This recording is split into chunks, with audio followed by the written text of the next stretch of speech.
The sun rose over New Seoul, painting the sky in shades of orange and purple. The city gleamed with buildings made of glass and a special metal that changed color with the weather. Earth looked different now than it had 1,000 years ago.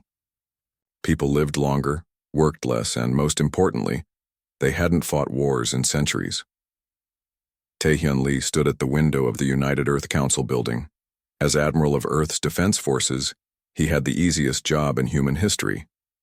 For 1,000 years, humans had lived in peace with each other, and the 12 alien races they had met during their expansion through the stars. "Admiral, they're arriving," said Jisoo Park, his assistant. Her voice held a note of worry that Tae-hyun hadn't heard in years. "The Arcovians," Tae-hyun nodded. "Show them in." The doors slid open with a soft hiss. 3 tall figures entered the Yi room. The Arcovians looked somewhat like Earth's praying mantis insects, but stood nearly 7 feet tall. Their outer shells gleamed with a blue-green shine, and they wore what appeared to be ceremonial armor covered in strange symbols. "I am War Speaker Mord of the Arcovian Empire," the tallest one said. Its voice came through a translator device, hanging around its neck. "We have watched your kind for many cycles. Your expansion threatens our dominion over the stars. We have come to formally declare war against humanity." Tae-hyun blinked slowly. Behind him, someone coughed. Then, from the back of the room, came an unexpected sound. Laughter. Mord's antennas twitched in what Tae-hyun guessed was confusion. The laughter spread across the council chamber. Even Jisoo was covering her mouth, trying to hold back a smile. "Is this some human custom unknown to us?" Mord asked, mandibles clicking rapidly. "You laugh at the news of your destruction?" Counselor Mina Kim stood up, still smiling. "Forgive us, War Speaker Mord. We aren't laughing at you. We're laughing at the situation." "I fail to understand," Mord said. "The Arcovian Empire has conquered 17 solar systems. Our warriors are feared across 3 galactic arms." Tae-hyun stepped forward. "War Speaker, humanity hasn't fought a war in 1,000 years, but that doesn't mean we've forgotten how." The room grew quiet. Tae-hyun walked to a blank wall and pressed his hand against it. The wall became transparent, revealing a massive chamber. Below. Inside were ships, weapons, and machinery unlike anything the Arcovians had likely seen before. "This is the museum," Tae-hyun explained. "We keep it as a reminder of what we once were. Humanity spent most of its history fighting itself. We nearly destroyed our planet several times. When we finally achieved peace, we promised never to use these weapons again." "Then you will surrender?" Mord asked, hope evident in its voice. This time Tae-hyun laughed. "No, you misunderstand. We chose peace because we mastered war." He touched the wall again, and the image changed to show Earth from orbit. Thousands of small objects appeared, previously invisible, surrounding the planet like a net of stars. "Our defense systems have been dormant but maintained for a millennium," Tae-hyun continued. "Your fleet was detected 3 days ago.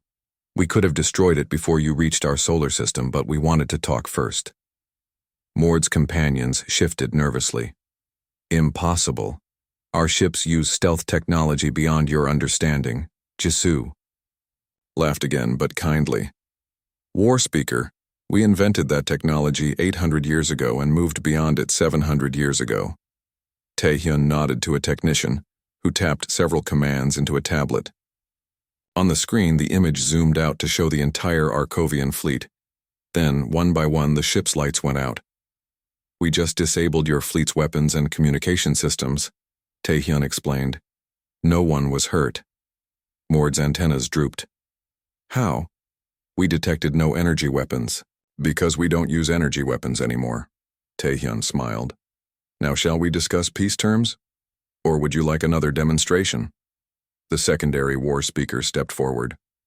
"The Empire does not surrender." Tae-hyun sighed and nodded to the technician again. A small drone no bigger than his thumb appeared on the table between them. It floated up to eye level with the Arcovians. "This single drone could disable your neural functions without harming you," Tae-hyun said quietly. "We have billions of them, and that's just one system from our oldest defense line." Mord stared at the tiny machine, then at the humans around. The table. Understanding dawned in its compound eyes. You laugh, Mord said slowly, because you knew this outcome before we arrived. We laugh, Taehyun corrected gently, because we remember what we once were, and we're grateful for what we've become.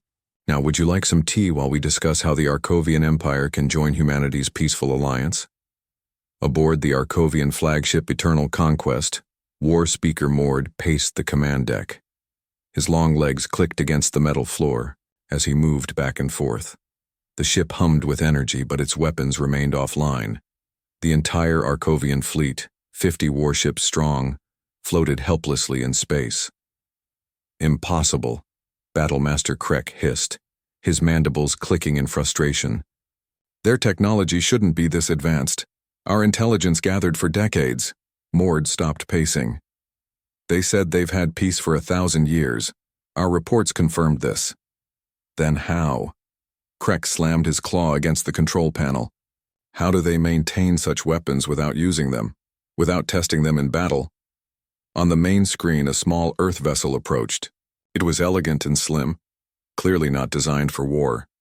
The vessel carried only 2 humans, Admiral Taehyun Lee and diplomat Subin Kang. Permission to come aboard?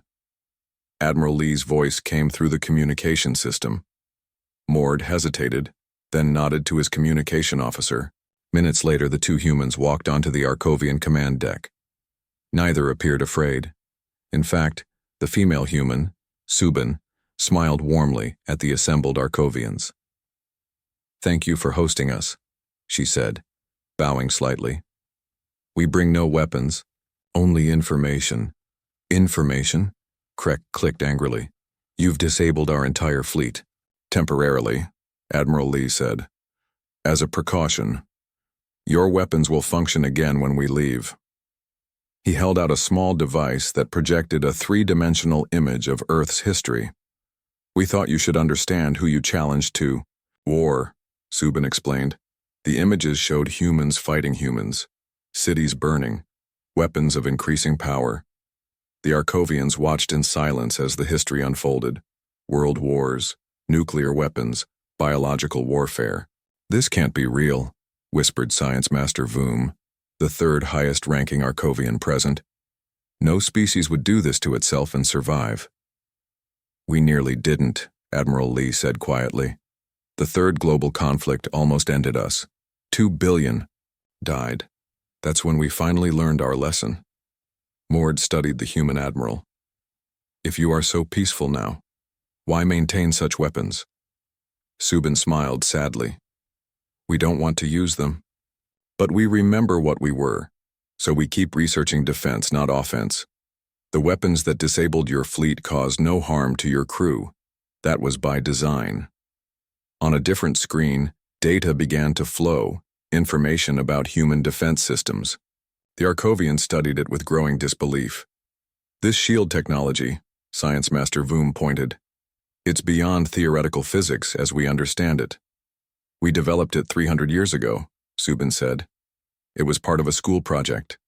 Krek made a sound that might have been a laugh if it wasn't so filled with horror.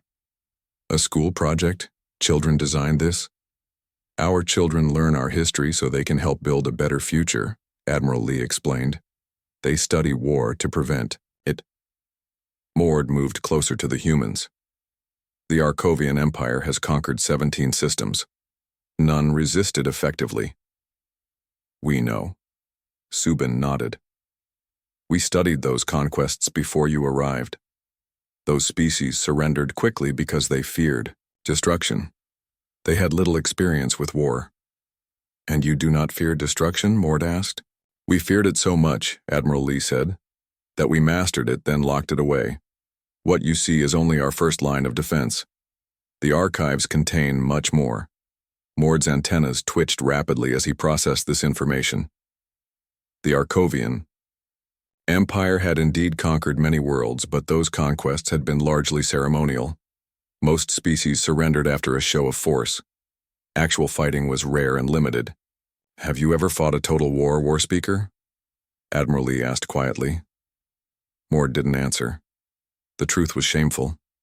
The Arkovian Empire had grown through intimidation, not genuine military might. "We will return to Earth now," Subin said. "Your systems will reactivate 1 hour after we leave. We invite 3 representatives to visit our planet tomorrow. We would prefer to be friends rather than enemies." As the humans turned to leave, Mord found his voice. "Wait. If you are so powerful, why not simply destroy us? Why offer friendship?" Admiral Lee looked back. His eyes held something the Arkovian couldn't quite understand.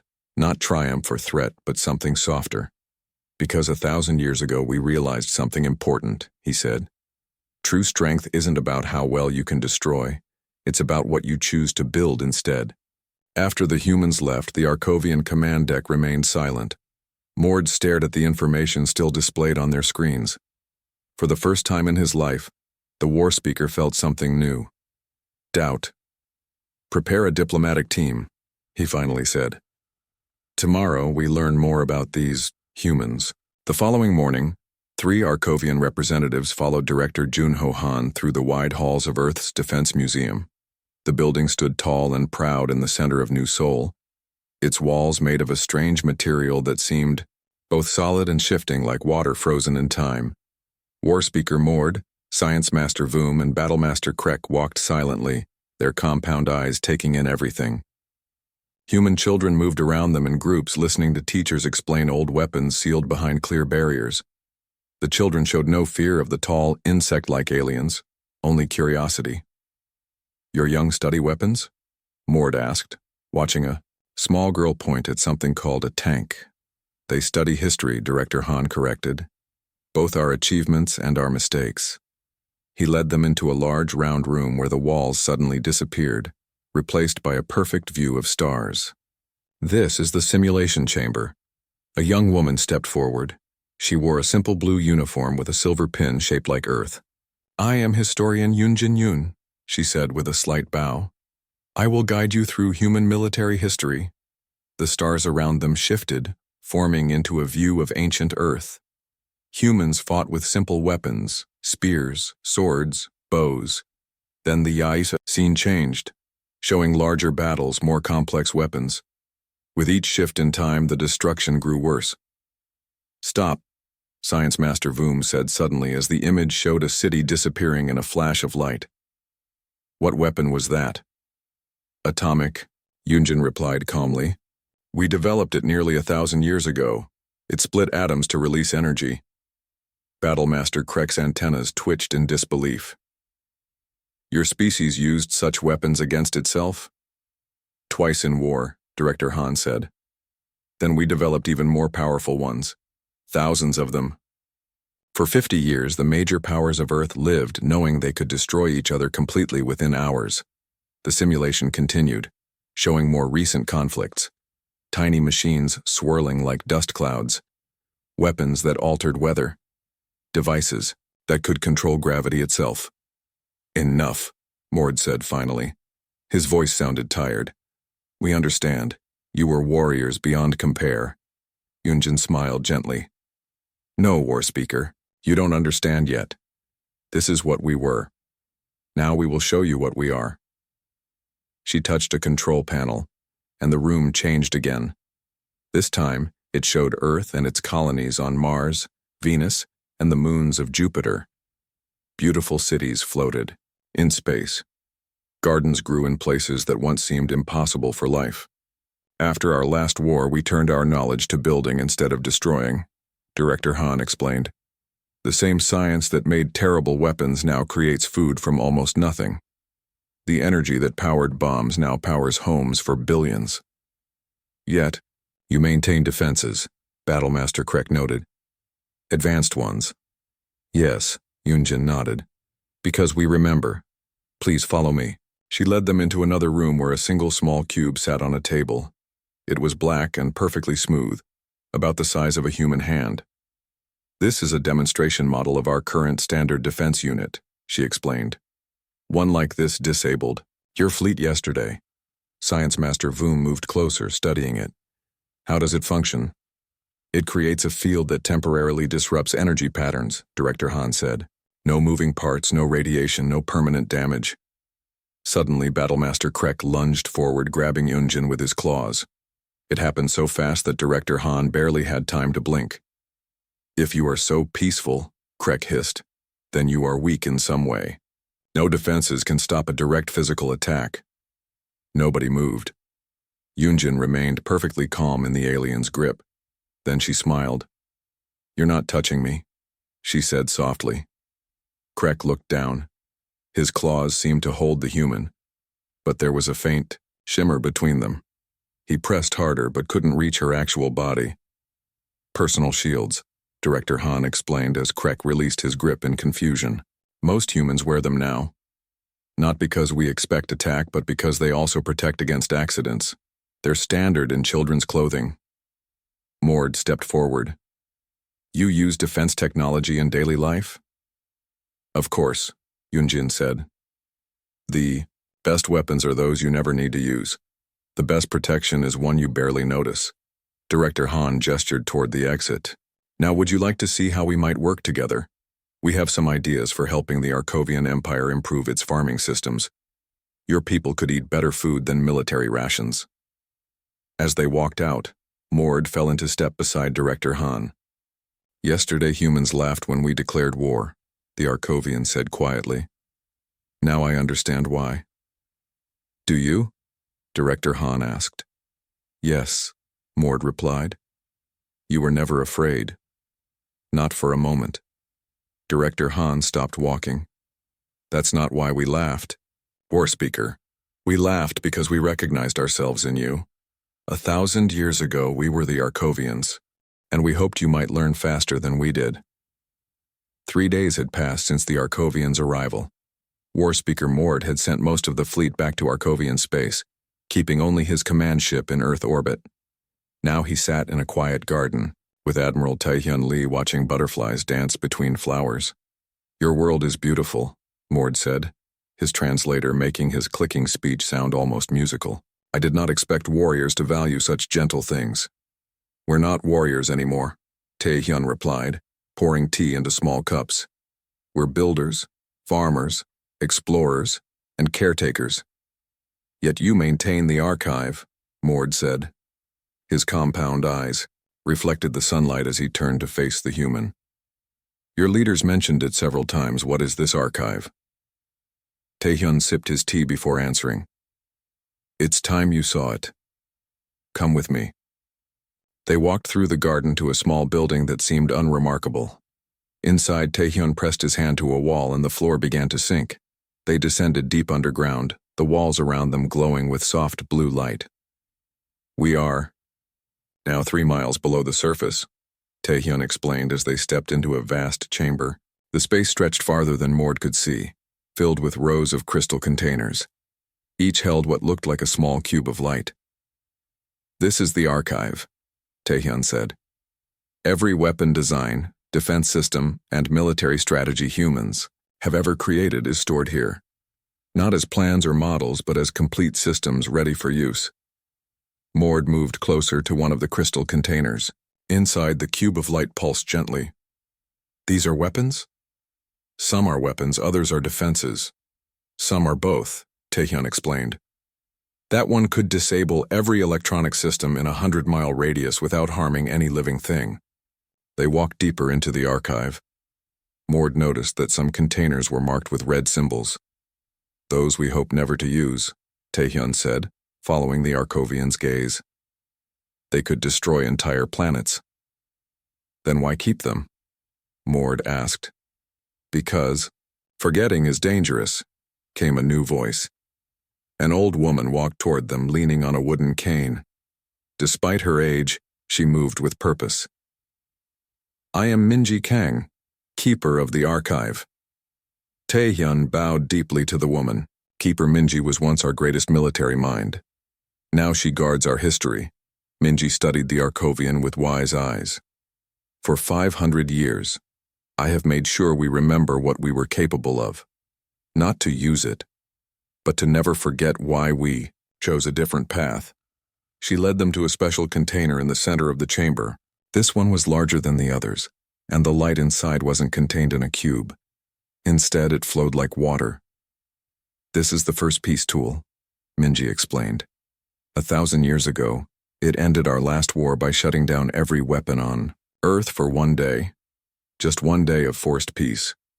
But it was enough for people to start talking instead of fighting. Mord's antennas twitched with interest. Similar to what you used on our fleet. A much simpler version. Taehyun nodded. The one we used on your ships was designed not to harm or frighten, just to create a pause. Minji touched the crystal container gently. Each generation of humans adds to the archive. Not new weapons, but new ways to prevent their use. Better shields, faster communication systems, more precise ways to disable without destroying. I don't understand, Mord said. If you have all this power, why didn't you expand your empire? The galaxy could be yours. Minji laughed, a sound, like small bells. What would we do with an empire? Make other beings serve us? Take their resources? We tried that on our own planet. It always led back to war. Instead, Taehyun added, we formed the Alliance of Free Worlds. 27 planetary systems working together, sharing knowledge, helping each other. And you want the Arkovian Empire to join this alliance, Mord stated. Only if you wish to, Minji said. We won't force you. Force is the old way. Mord looked around at the archive, trying to understand these strange humans. They had power beyond anything the Arkovians had imagined, yet they chose not to use it. There is one more thing you should see, Taehyun said. He led Mord to a small room at the edge of the archive. Inside was a simple display showing thousands of stars. This maps all known intelligent life in our galaxy. The blue lights are Alliance members. The green are neutral systems. The red ones are potential threats, Mord finished. Like us. We're like you, Minji corrected. The map updates based on intentions, not actions. Look. The light representing the Arkovian homeworld flickered on the display, then slowly changed from red to yellow. Your confusion is changing your path, Minji said with a smile. Questions are the beginning of wisdom. Mord stared at the yellow light. What happens now? That, Taehyun said, is entirely up to you. 1 month later, the gardens of New Seoul bloomed with flowers from a dozen worlds. Under the shade of a tree with silver leaves, War Speaker Mord, now Peace Speaker Mord, signed the final agreement. The Arkovian Empire had officially joined the Alliance of Free Worlds. Mord placed the light pen down and looked up at the humans and aliens gathered around him. Admiral Taehyun Lee stood beside President Ji-hoon Choi of Earth's United Governance. Representatives from 27 other worlds watched the ceremony with approval. It is done, Mord said, his translator making his clicking speech sound almost warm.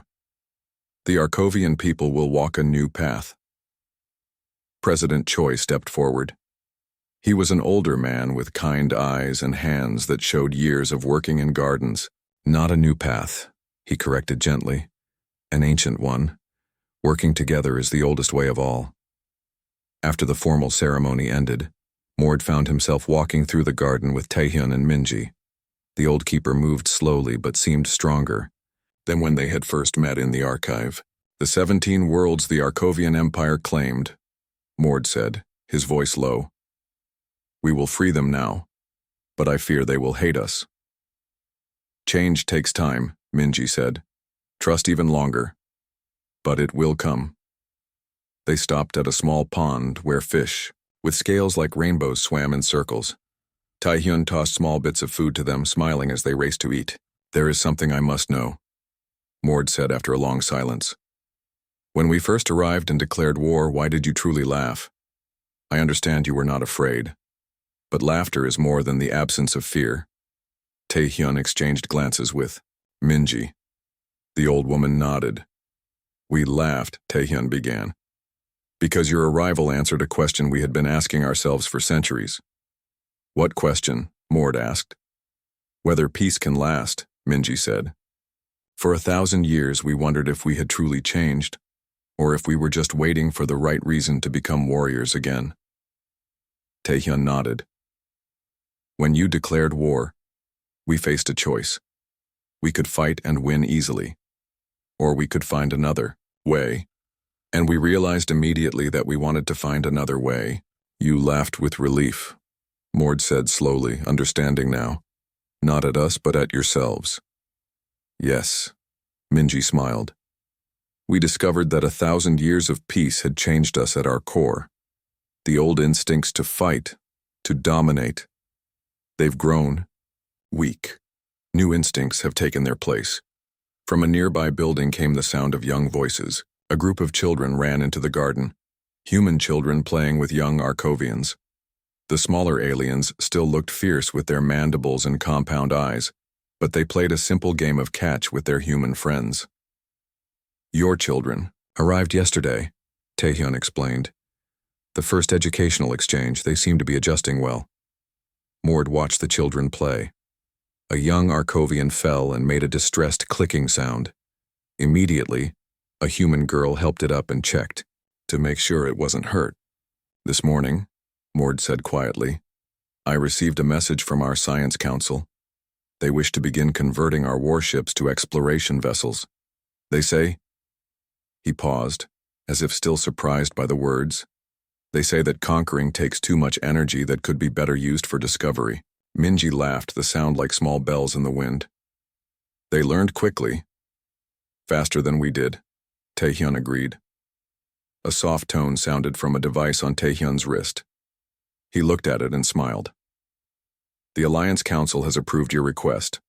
Starting tomorrow, humans will help upgrade your world's food production systems. Your people will eat better within a month. And in exchange? Mord asked. Your architects will help design new buildings on Mars, Taehyun said. We've always admired Arcovian structures. They last for centuries. As the sun began to set, casting long shadows across the garden, Mord watched the children play. The human girl was now teaching the young Arcovians a game involving clapping hands in patterns. 1,000 years ago, Mord said thoughtfully. If someone had told me that the fiercest warriors in the galaxy would become the most peaceful, I would not have believed them. 1,000 years from now, Minji replied with a wise smile. Perhaps others will say the same about the Arcovians. Mord's antennas moved in what the humans now recognized as an Arcovian smile. Perhaps they will, and perhaps they too will laugh, not in mockery, but in joy at how far we have come.